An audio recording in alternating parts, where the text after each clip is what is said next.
আওয়ামী লীগ সরকারের টানা 15 বছর মেয়াদে বেপরোয়া হয়ে উঠেছে পুলিশের অনেক কর্মকর্তা। তারা বিরোধী দলগুলোর উপর নানা দমন-পীড়ন চালিয়ে সরকার আস্থা অর্জন করেন, আর এই আস্থাকে পুঁজি করে অবৈধ উপায়ে দেশ বিদেশে গড়ে তোলে সম্পদের পাহাড়। ক্ষমতার দাপট দেখে কোটি কোটি টাকা সম্পদ অর্জন করা পুলিশের অর্ধশতাধিক কর্মকর্তার বিষয়ে অনুসন্ধান চালাতে যাচ্ছে দুর্নীতি দমন কমিশন। আর ইতিমধ্যে কমিশন তাদের নজরে এনেছে। শীঘ্রই এসব কর্মকর্তার বিষয়ে অনুসন্ধান শুরু হবে বলে নিউজ টুডেকে জানিয়েছে দুর্নীতি দমন কমিশনের এক কর্মকর্তা।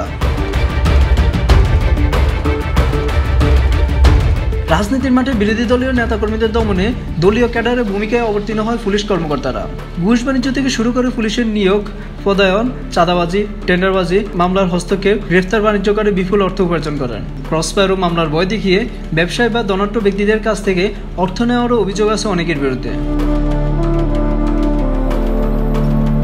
সাম্প্রতিক বৈষম্য বিরোধী ছাত্র আন্দোলনে পুলিশের এসব কর্মকর্তা নির্মমভাবে বল প্রয়োগ করেছে। তাদের নির্দেশে অদ্যতন অনেকে নিরীহ শিক্ষার্থীদের উপর গুলি চালিয়েছে। শিক্ষার্থীদের যৌক্তিক আন্দোলন ধূলিসাৎ করার জন্য তারা 5 আগস্ট দুপুর পর্যন্ত চেষ্টা করেছে।